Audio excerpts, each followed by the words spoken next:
Good morning. It's 7 o'clock. Today, chaos in Kabul and political pressure in Westminster. British troops continue to face waves of people trying to escape the Afghan capital. Meanwhile, the Foreign Secretary faces allegations that he and his team had no contact with the Afghan government as the Taliban seized power. We'll talk to the Armed Forces Minister, James Heappey, in just a few minutes. Also this morning, the fast and the furious cricket. We look ahead to the finals of the 100 with the Birmingham Phoenix bowler, Adam Milne. It's Friday, the 20th of August. Desperate to leave, thousands of Afghan people begged troops to let them on a flight at Kabul airport. They're trying to keep everyone calm. Loads of them have got the right to come inside, but at the moment they can't. It's very, very tense here. On the ropes, the Foreign Secretary faces calls to resign. As it emerges, no one in his team phoned the Afghan government as the Taliban took over. Defying the takeover, Afghans waved the national flag to mark Independence Day as protests against Taliban rule grow across the country. As the scramble to evacuate people from Afghanistan continues, I'm live at RAF Bryce Norton, where more flights are expected. Also this morning, the climate campaigner Greta Thunberg claims the UK is leading the way on climate change are a lie. So I am really hoping that we will stop referring to the UK as a climate leader, because if you look at the reality, that is simply not true. And the weather takes a bit of a downturn as we end the week. It looks like being a wet weekend, but next week, high pressure building. So we're looking at some more calm and settled conditions. All the weather details coming up shortly.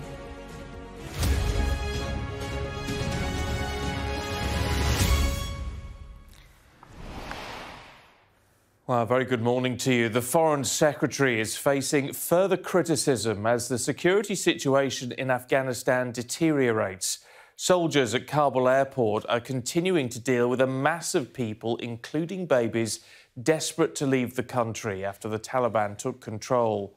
And it's now emerged that a phone call that Dominic Raab, the Foreign Secretary, was advised to make to help Afghan interpreters working for Britain was given to a junior minister, but it still never actually happened. Well, let's talk to our Middle East correspondent, Alistair Bunkle, for the very latest on what's happening in Kabul, because we've had even more distressing images, Alistair, haven't we, from the airport?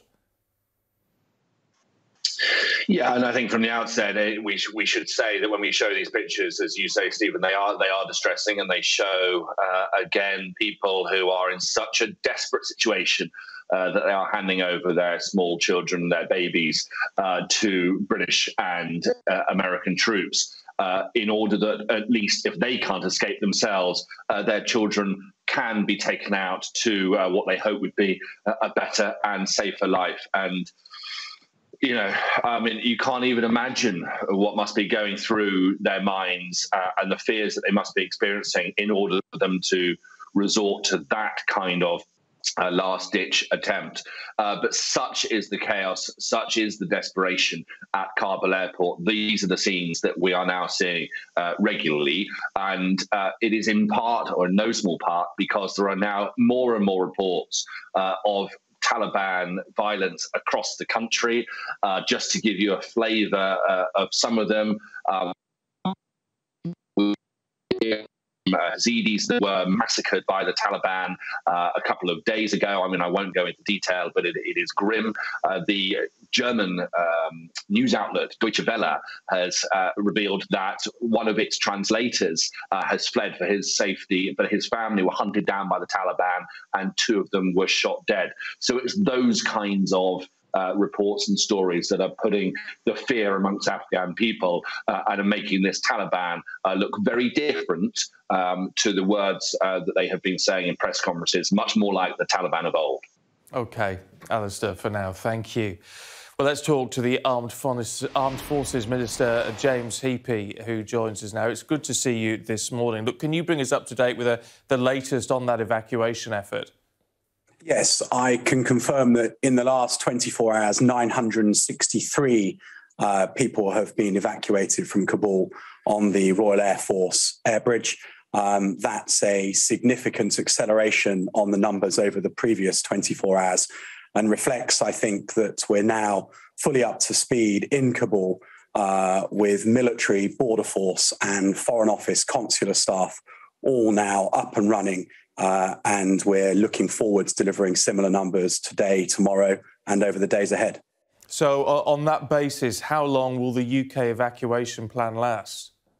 Well, I mean, we don't have it in our gift to say that it will last for another 5 days, 10 days, 15 days. It is clearly circumstances that are very dynamic.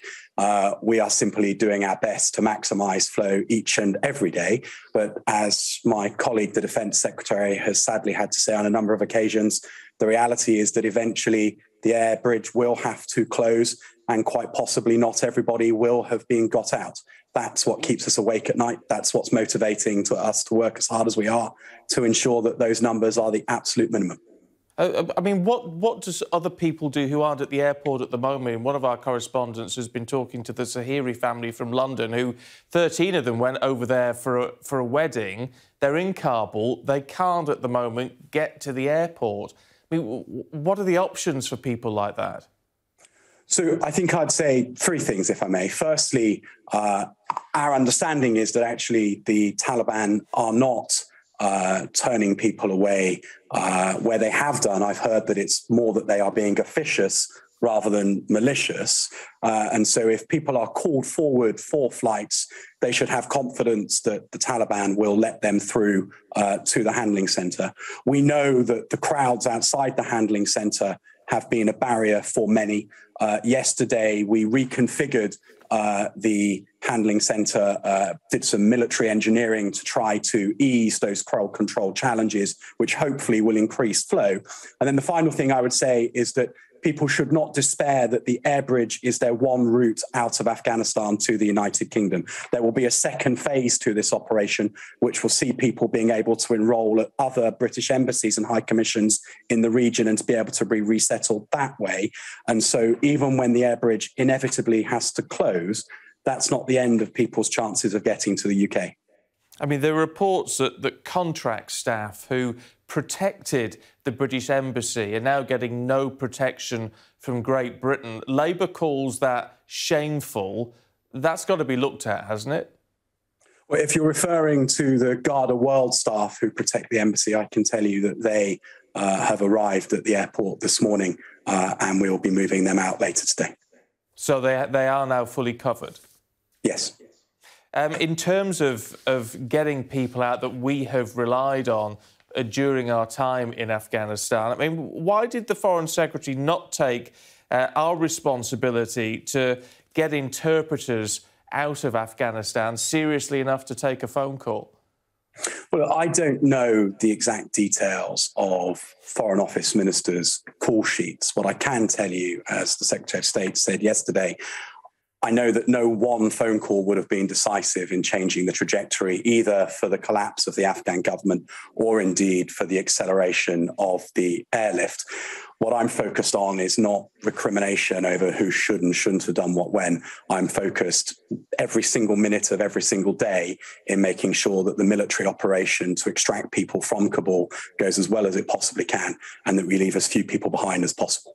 But if you're focused on that every minute of every day, you'd expect your colleagues to do the same, wouldn't you? If the Foreign Secretary wouldn't make a phone call or take a phone call and it's passed on to his junior and that phone call still doesn't take place, if the Defence Secretary said, as he said, we knew that the Afghan government was melting like ice on Friday and yet the Prime Minister then heads off on holiday on Saturday, I mean, it does raise questions, doesn't it, about the commitment of your colleagues?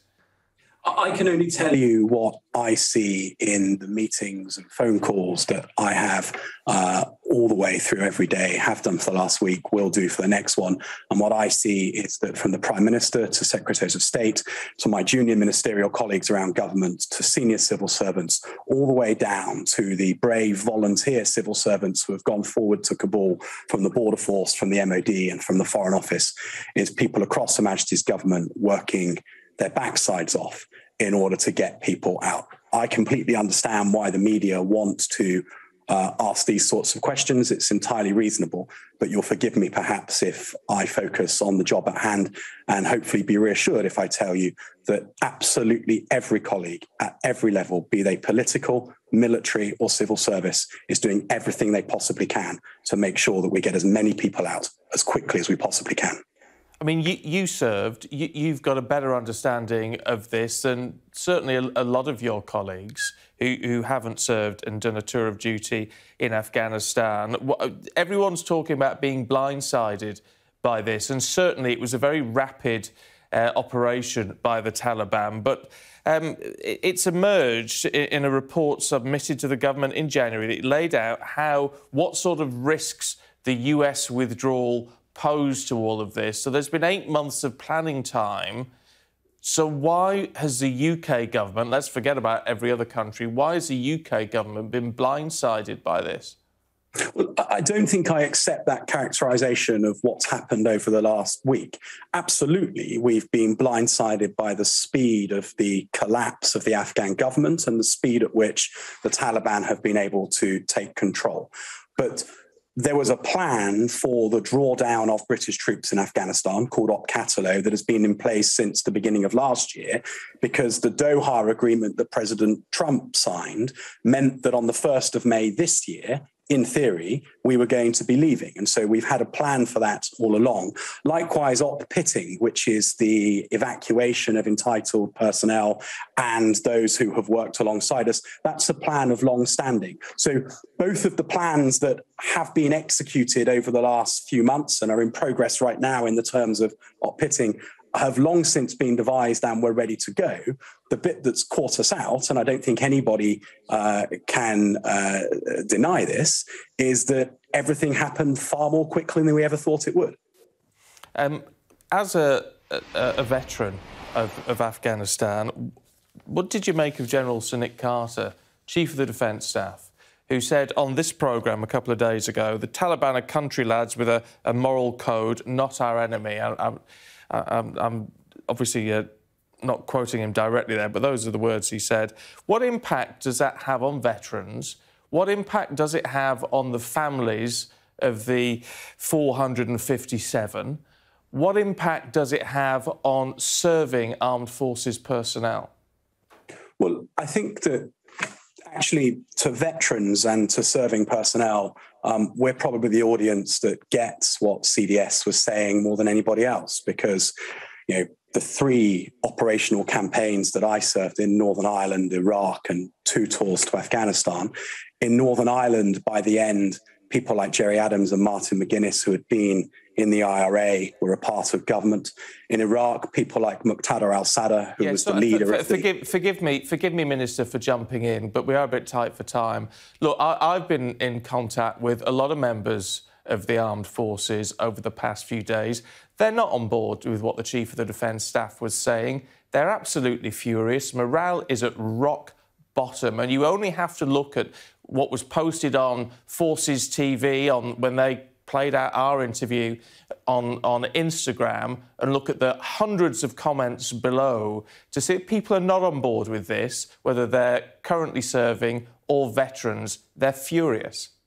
Well, I think you should let me make the point that I was making, which is that we get that when we go off to fight, we are a means to an end, but we are not the end in itself, and that very often the peace that follows that is imperfect. And just as members of the IRA are now in government in Northern Ireland, the people who were leading the insurgency that we were fighting in Iraq are now the key power brokers for a government that we're working with in Baghdad. It was always inevitable that the Taliban would be part of the solution in Afghanistan. It makes me sick, of course it does, to see the scenes that we're seeing in Afghanistan. I gave some of the best years of my life and I risked my life in Afghanistan. But when I was patrolling in Sangin in 2009 or in Kabul in 2005, I was doing my best to make a difference in those 6 months to the lives of the people that lived in those communities. What's happening now is for politicians to answer for. But the fact that the Taliban are part of the peace, as painful as that is for people like me who have served, it was always going to be the reality. What would you say, though, to the mother of a young soldier who lost their lives in Afghanistan, you know, I don't know, 8 years ago, when they hear cynic Carter say these are country lads with a moral code? Look, I have been at many military funerals. I have held the hand of bereaved mothers when they've been presented with their Elizabeth Cross. I have already many times had to look people in the eye and reassure them that the sacrifice that their son made was not in vain. I don't think that anything that has happened over the last week in any way detracts from what our brave servicemen and women did in those extraordinary years whilst we were in Helmand. And my message to veterans, to the bereaved families of those who never came home, is that they should continue to take pride in the bravery and the sacrifice of their loved ones, because they did an amazing job whilst we were in Afghanistan. Nothing can ever take that away from them. Politicians will be held to account for the outcome, but nothing diminishes the bravery, the courage, the determination, the professionalism, and in too many cases, the sacrifice that our people put in during those difficult years in Helmand. Minister, thanks for your time. Thank you.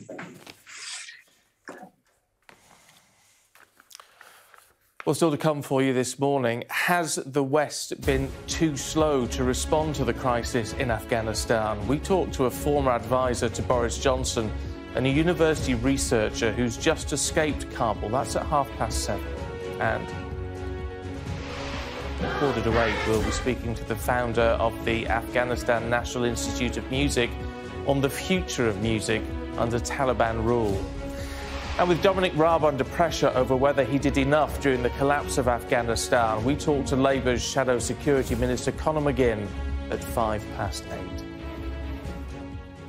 Now, thousands of people are still attempting to get into Kabul airport. British soldiers are working almost alongside the Taliban to find British citizens and those who worked for UK forces amongst the crowds. Our chief correspondent, Stuart Ramsey, reports. A sudden calm outside. For a moment, no soldiers. Just us alone with hundreds seeking refuge. Well, not quite alone. The Taliban are doing security. Every day, this place gets stranger and stranger. Amongst the crowd, British passport holders waving to us, unable to come forward, told to stay where they are. There are lots of British nationals and residents and Europeans as well here, waiting for their turn inside. They've taken days to get to the gates. Many have the paperwork. They all say it's been absolutely horrendous and dangerous. I've been stuck here for the past 2 days. I'm trying to get in. I went to the Americans. They pushed me out. They kicked me out. I went to the Germans. They beat me out with the sticks. They fired us. You see these gas fires that they make you cry? Yeah, tear gas. Yeah, tear gas. My mom is My kid, sick. he's Like a 1 year old kid. They fired with the gas, and everyone was crying right here like an hour ago. The tear gas in between the kids. You see the kids, they're like 1 year old kid. How can you put the gas? The Americans. Is that the Americans? Yeah, and they're too rude. The Americans, the Germans, they're too rude. They beat up people with baseball bats. While the British soldiers are trying to deal with large numbers of UK nationals and people cleared to come to Britain, Keep going! Keep going! they've also taken in hundreds who should be at the American base, not here. Getting them to the right place is a logistical nightmare. Protecting them and the base from being overrun is hard. The paras form into a defensive square, trying to keep the crowds calm, urging people to sit. All ages are here, all confused, tired, upset and desperate.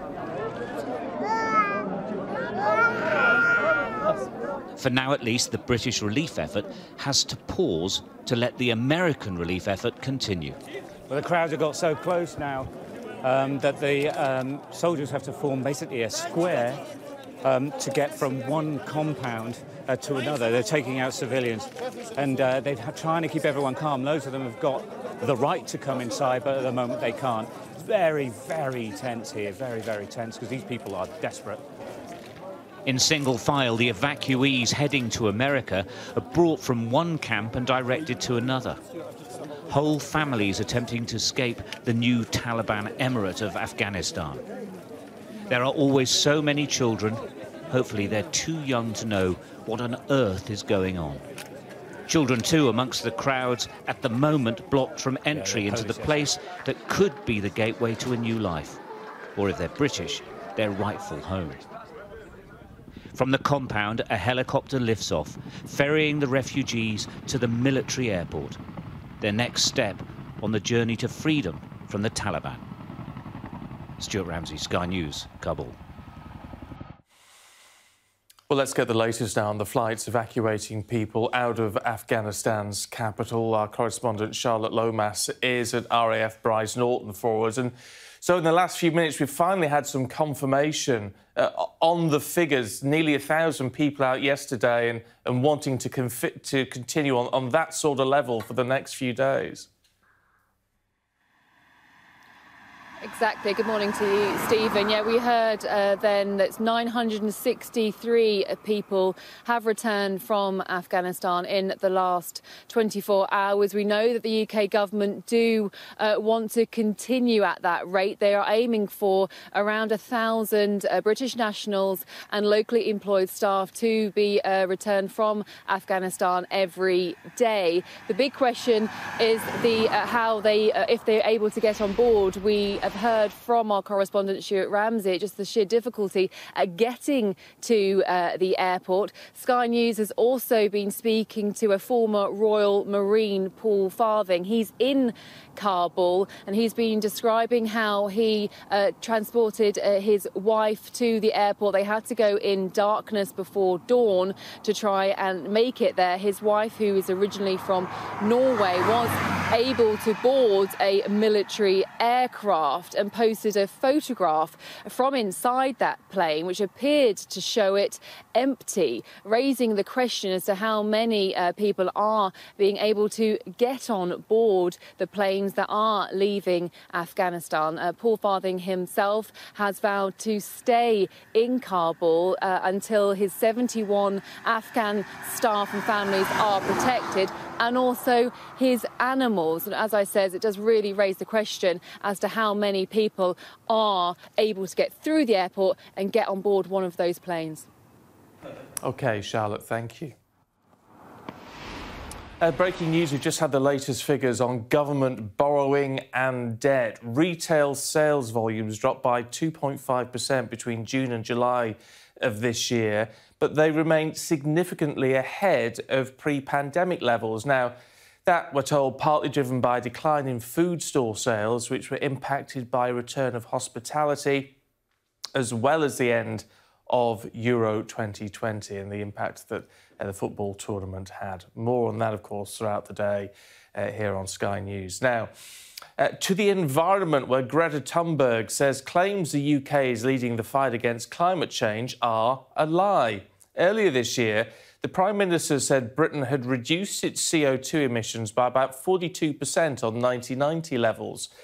But speaking at the launch of a UN report into the effects of climate change on children, the 18-year-old alleged that not all emissions were included in official figures.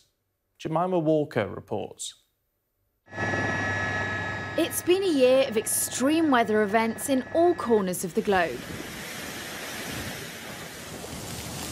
But ahead of the COP26 climate summit, Greta Thunberg is zeroing in on the UK. So I'm really hoping that we will stop referring to the UK as a climate leader, because if you look at the reality, that is simply not true. The government says it's made big strides towards reaching net zero. The UK has been able to cut our own CO2 emissions by about 42% on 1990 levels. But the young activist calls that claim into question.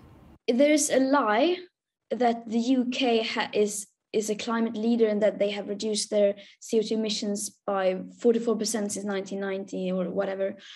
And of course, if you don't include all emissions, of course, the statistics are going to look much nicer. But if you include things like aviation, shipping, outsourcing, and the imports of like consumption, for instance, and the burning of biomass, it doesn't really look that good. She was speaking at the launch of a new UNICEF report. It finds almost half the world's children live in countries classed as being at extremely high risk of climate change impacts. It says 2 billion children are highly exposed to air pollution. 920 million are highly exposed to water scarcity, and 820 million to heat waves. The report coincides with the third anniversary of Greta's first Fridays for Future school strike. A movement which started with a single child has since been joined by millions more. Activists like Greta say children are the biggest victims of climate change. And it's the adults at COP26 who need to lead the fight against it. Jemima Walker, Sky News. Well, let's have a look at the impact of climate change on the planet right now. And the top line here is our real-time power mix, showing you just where our energy in the UK is coming from at the moment. 57% fossil fuels. Vast majority of that is gas. Renewables down to 19% at the moment. That fluctuates all the time. Next line down is the global warming since 1880, and that's since records began. You can see it's 1.23%. Actually, you see how it's risen so steeply over the past, sort of 40, 50 years or so. And that's all leading to 1.5 degrees. That's the point of no return, according to scientists. And the time left to that, they estimate, is not much more than 11 years. And, of course, a lot of that down to carbon dioxide emissions. The bottom line shows you how much CO2 has been emitted into our atmosphere, 2.4 million tonnes so far. OK, well, let's have a look at the weather for you right now. See what today has in store. Joe Wheeler, good morning. What have you got for us? Good morning. Well, I'm afraid it's not terribly good news as we go towards the weekend. The weather's going downhill, but next week we've got an area of high pressure building in, and that will settle things down, perhaps even a bit of sunshine. But let's take a look at what's happening today.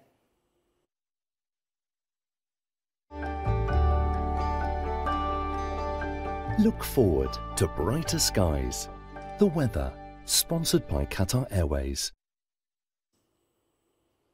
Yes, it's an area of low pressure which is working its way in, and it sort of meanders across the country, taking its fair old time, not actually clearing away until Sunday.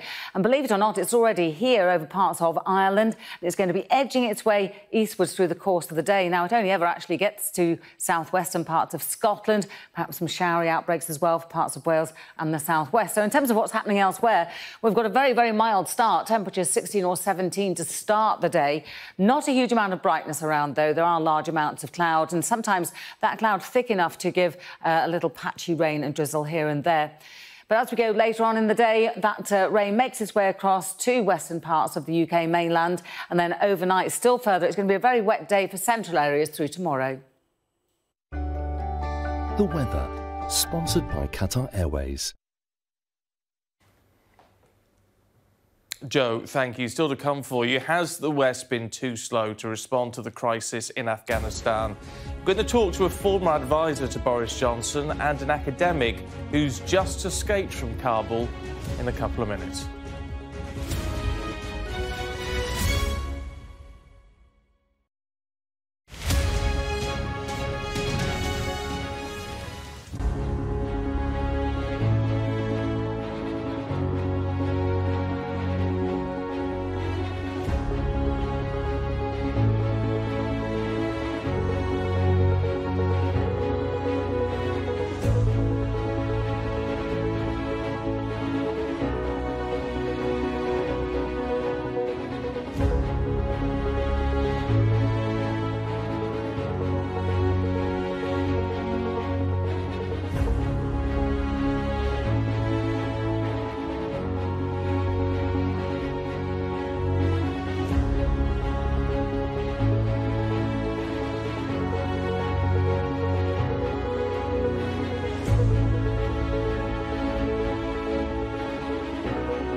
Now, the government has given details on how many people it is rescuing from Afghanistan. The evacuations are continuing from the airport in Kabul, with soldiers dealing with a mass of people, including babies, desperate to leave the country. Well, earlier, the Armed Forces Minister, James Heappey, revealed the exact number being flown out by the RAF.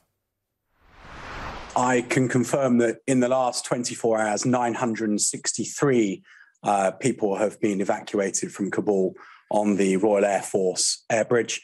That's a significant acceleration on the numbers over the previous 24 hours and reflects, I think, that we're now fully up to speed in Kabul with military, border force and Foreign Office consular staff all now up and running. And we're looking forward to delivering similar numbers today, tomorrow, and over the days ahead. We are simply doing our best to maximise flow each and every day.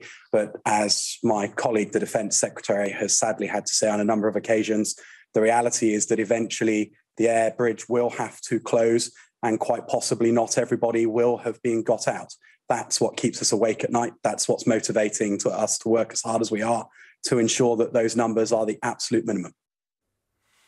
Well, it also emerged this morning that no one on the Foreign Secretary's team rang the Afghan government as the Taliban took over the capital last weekend. And I asked the minister if the Foreign Secretary and his team had been working hard enough considering the crisis in Afghanistan. I can only tell you what I see in the meetings and phone calls that I have all the way through every day, have done for the last week, will do for the next one. And what I see is that from the Prime Minister to Secretaries of State, to my junior ministerial colleagues around government, to senior civil servants, all the way down to the brave volunteer civil servants who have gone forward to Kabul from the Border Force, from the MOD and from the Foreign Office, is people across Her Majesty's government working their backsides off in order to get people out. Well, let's talk to our political correspondent, Tamara Cohen. I mean, there is no doubt, particularly the people on the ground, are working their backsides off, to quote the minister there. But it does raise a lot of questions about what is going on in the upper echelons of government. Yes, absolutely. There's no doubt that Dominic Raab did not return from his holiday until the early hours of Monday, and now we learn did not only not take the call, make a call to the Afghan foreign minister on Friday as instructed by officials, but that call was never made at all because, in the words of the Foreign Office, he gave us a statement last night, it couldn't be organised before Kabul actually fell. Perhaps failed to take into account the seriousness of the situation. Mr. Raab said himself when he returned back, we were surprised by the lightning speed of the Taliban advance. And that's why when his cabinet colleagues say, look, one phone call would not have prevented the chaos we see in Kabul. By Friday, the Afghan government were melting like ice, is what we heard yesterday. Why was the Prime Minister going on holiday himself on the Saturday? And whether or not one phone call would have given them precious hours to evacuate Afghan translators, or whether the Afghan government, such as it was, had no leverage left on Friday, we'll never know. But certainly it contributes to a sense of drift in government on this issue. And we learn additionally today that the most senior officials at the Foreign Office, the Home Office and the Ministry of Defence were all on their holidays as well. Yes, the government say they were covered by colleagues, but certainly there was no particular sense of urgency, it feels, about the Taliban advance. OK. Tamara, for now, thank you. Now, 5 days since the Taliban took control in Afghanistan, Western politicians are still facing criticism for their handling of the crisis. The Foreign Secretary, the Prime Minister and President Biden are accused of reacting too slowly to events in Kabul. Well, Boris Johnson's former advisor, Craig Dillon, and Dr. Liza Schuster, a sociology researcher who left Kabul yesterday, join me now. It's good to see you both. I mean, Craig, what has this week been like for President Biden? I mean, he's certainly stood his ground in the decisions he's made, but he's come under an awful lot of fire as a result. It's been a disaster, and it's been the first time really that we've seen him challenged in his presidency. Up until now, it's been pretty smooth sailing. And what we saw, which was quite an interesting maneuver from him, was to sort of bunker down and go into hiding. And, you know, he hasn't been doing it. He hasn't taken questions from the media. He's done one interview with Good Morning America, but they didn't release the full thing. They're really trying to figure out how to get this under control. And the interesting thing from an international perspective is that, Biden is acting more Trumpian than Trump ever did. It's a very strange turn of events. In terms of that, I mean, because, of course, a lot of people are trying to point the finger at President Trump. He did negotiate this deal, but, of course, it didn't have to be enacted by President Biden, and certainly not to the timescale that the withdrawal was. I mean, can the Democrats point any fingers back at Donald Trump or not? Not really. And what we're seeing now is fingers being pointed between the State Department, with the Pentagon, with all of these people that are trying to argue that, they didn't see it coming. And that's why I think some of these arguments that I'm hearing in the UK about the British government being unprepared, when the Pentagon are unprepared, who famously prepare for everything, I think you can give the British government a little bit of a break when they were on their holidays and they didn't see it coming. If the Pentagon didn't see it coming, then we can't expect anyone to. OK. Dr. Schuster, you've been there. I mean, you've been there out in Afghanistan for a long time, haven't you? You've been working out there for a decade or more. What was the situation like in those last few days? Well, I can tell you that in the last few weeks, we saw it coming. When I first went out to Afghanistan this time around, my social networks out there made it very clear to me that the situation had changed, that it was much more volatile, and that there was significantly more risk. So perhaps if people had actually listened to Afghans, they might have seen it coming a lot sooner. Do you have any confidence in, and it's not coming from the Biden administration saying the Taliban have changed necessarily, but we certainly heard it from our Chief of Defence Staff over here. Do you think the Taliban have changed? Have you seen anything or heard anything to indicate that? Their PR is a little bit better in that they were engaging with the troops around the airport and facilitating some of the transport of foreigners to the airport. But in the days that I was there before I left, colleagues were telling me that they had been next door to the neighbour. They had been searching for official documents. They were working out who had been working with the government. They had their lists, their famous blacklist, which was a list of everybody from director level upwards who had been working with the government. The Taliban has not changed.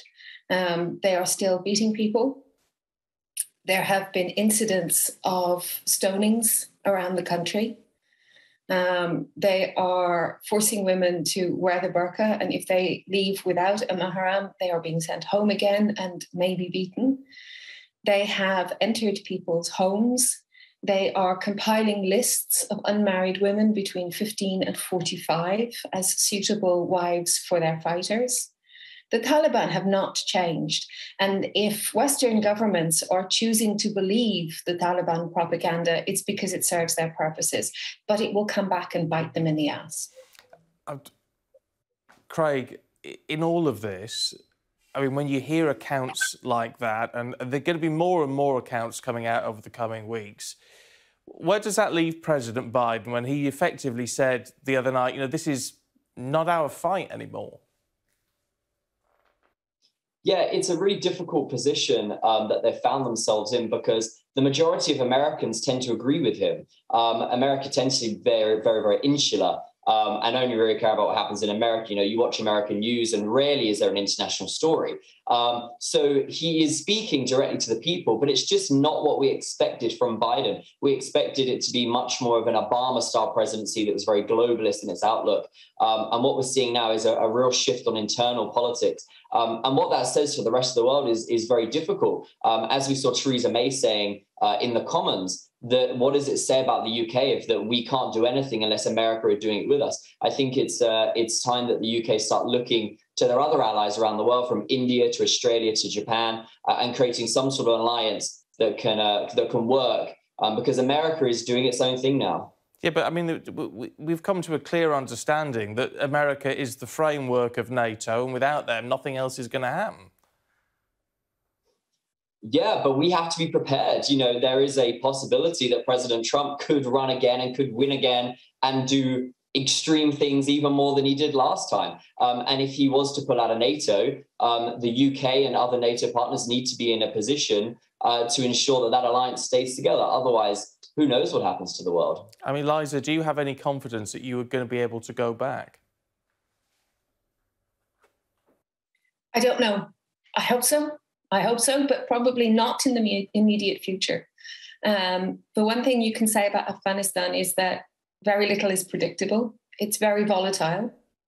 There is a new generation of young people that have grown up without the Taliban, and all our hope resides in them. They are the ones that will make a change. But if they do, it will be at huge costs to themselves. But I believe that they will make a change. I'm just not sure when or how. OK. Liza Schuster, Craig Dillon, good to talk to you both. Thank you. OK. Time to have a look at all the sport for you this morning. A change of tap. Morning, Jackie. How are you? Good morning. Very well, thank you. Yeah, a bit of a mixed old night in Europe, though, for the British clubs. But for the British women, they're going very well at the Open Golf. Let's have a look. Chase the pack, achieve your goals, and unlock rewards. Live life with Vitality and Zwift, the app that makes indoor cycling fun. This sports bulletin is brought to you by Vitality and Zwift.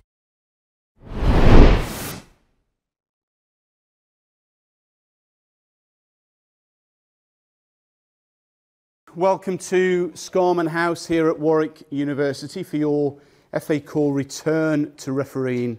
Blue cone, genuine attempt for the ball, no defenders. No defenders.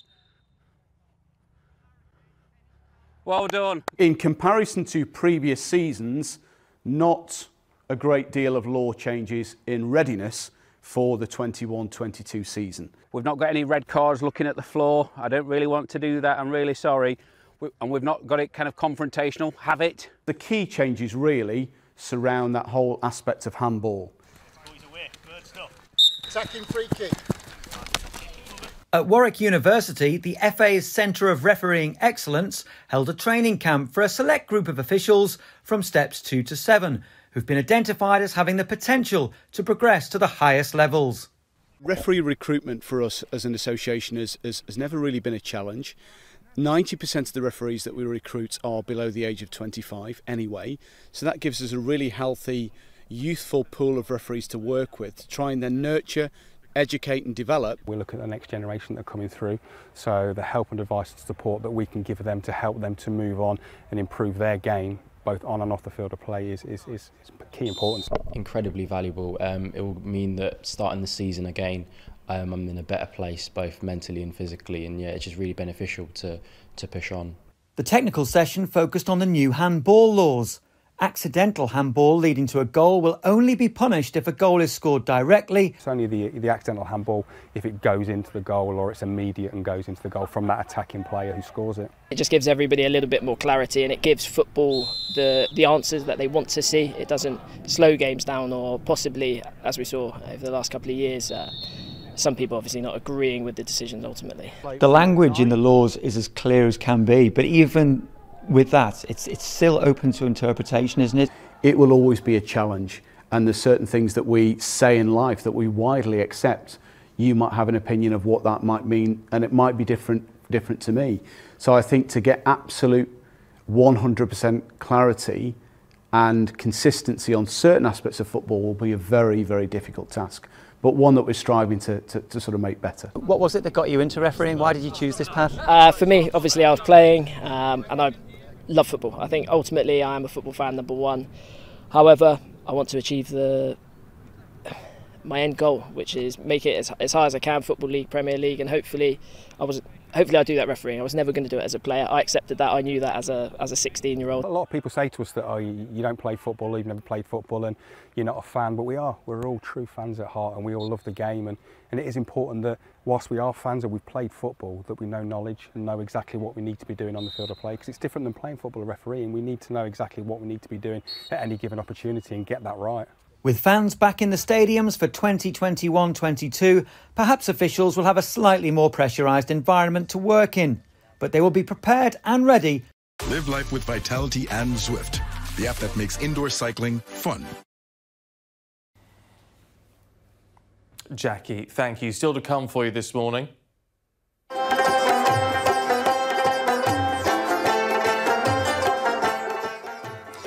I'll be joined by the founder of the Afghanistan National Institute of Music on the future of music under Taliban rule.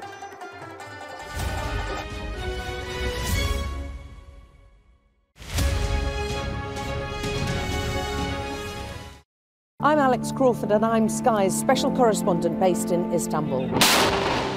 We aim to be the best and the most trusted place for news.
Tell the truth. This is a forgotten front line. They are dying here. Here it comes. Cut. Boy, have we got some interesting ways of showing you what's going on. Their message to us, get ready. Nothing like apocalypse. Instructing you to stay at home. I can't believe we did that. It's pretty special, isn't it?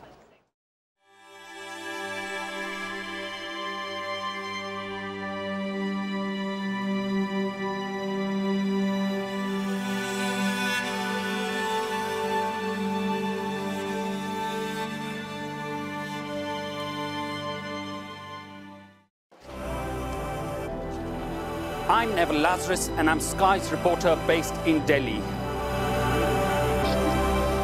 We take you to the heart of the story that shapes our world.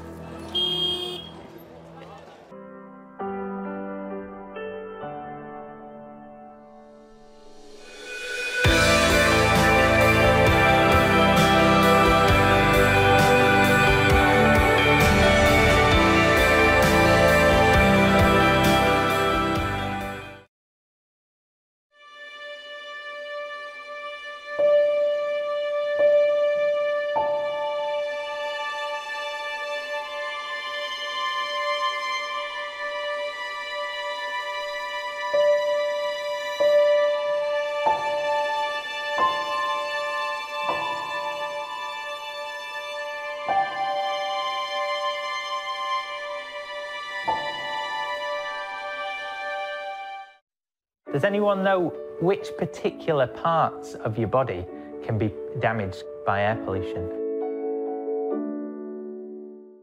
The end of the week and the weekend is looking like a bit of a washout, but come next week, high-pressure building will bring us some more settled conditions. But for today, after a mild start, cloud and rain will spread across Ireland from the west, and it'll push its way in towards southwestern parts of Scotland, West Wales and parts of Devon and Cornwall by the end of the day. Elsewhere, largely cloudy. On the upside, air pollution is going to be low. There's the potential for some moderate pockets close to busy roads and urban areas. The Air Quality Report, sponsored by Philips Air Purifiers. The supermarket chain Morrisons says it's accepted a new £7 billion bid from a US private equity firm. Shareholders will vote on the consortium bid in October. The government says it will hold talks with former Gurkhas in their dispute over pensions. The Veterans Minister says the protesters have agreed to end their 13-day hunger strike. The nationwide lockdown in New Zealand has been extended until Wednesday. They were brought in this week after one person in Auckland tested positive for COVID-19 and the Delta variant, the first time in 6 months. A suspected Colombian drug cartel leader has been arrested at his own wedding. An alleged logistics chief for Colombia's Gulf clan, Luis Daniel Santana, was about to tie the knot before police entered, uninvited, and detained him. The 24-year-old has been on the run since 2017. Now, the Afghan people face uncertainty about what life is going to be like under the Taliban. Organisations like the Afghanistan National Institute of Music, which promotes gender equality and freedom of expression, are worried about whether or not they're going to be forced to close. Well, Dr. Ahmad Samast founded the Institute of Music and joins me now. It's good to see you this morning. Do you hold out any hope that the Institute can continue? Given the past policies of Taliban against music, I believe there is no hope. But I'm an optimistic person, and while hope is alive, we should hope that we might be able to resume our activities. And there are speculation that Taliban has changed. And I would like to see that the words and the action of the Taliban are corresponding to each other. How important has the Institute been? Because I know you've focused not only on children who are particularly deprived, but also, of course, an equality for girls and boys. I mean, all things which we think are very important. What impact have they had on society in Afghanistan? In the last 10 years, Afghanistan National Institute of Music and various ensembles and orchestras of our school played a significant role not only in promoting music and reviving musical tradition of Afghanistan, not only in promoting musical diversity in the country, but we also have been using the soft power of music to contribute to the reunification of Afghanistan and also building bridges between Afghanistan and the international community. During the last 11 years, Afghanistan National Institute of Music transformed the lives of many Afghan disadvantaged children.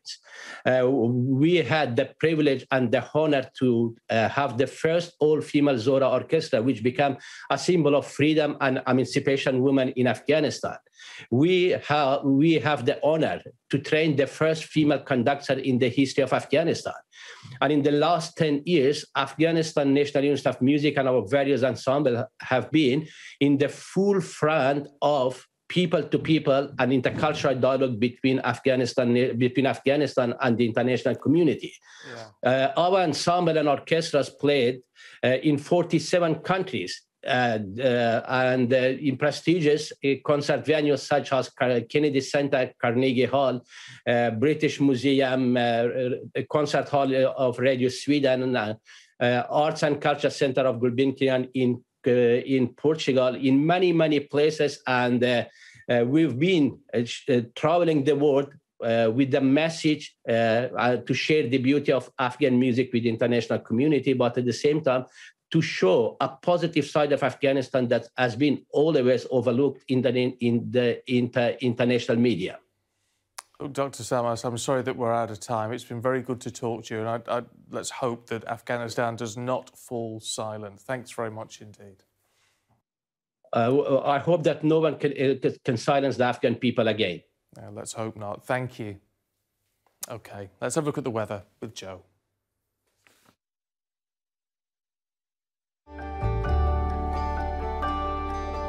Look forward to brighter skies.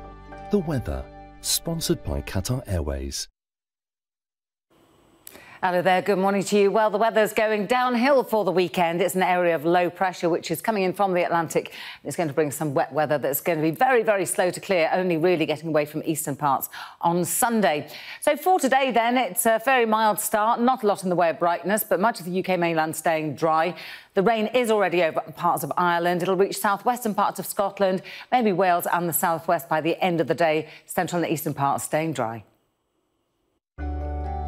The weather, sponsored by Qatar Airways.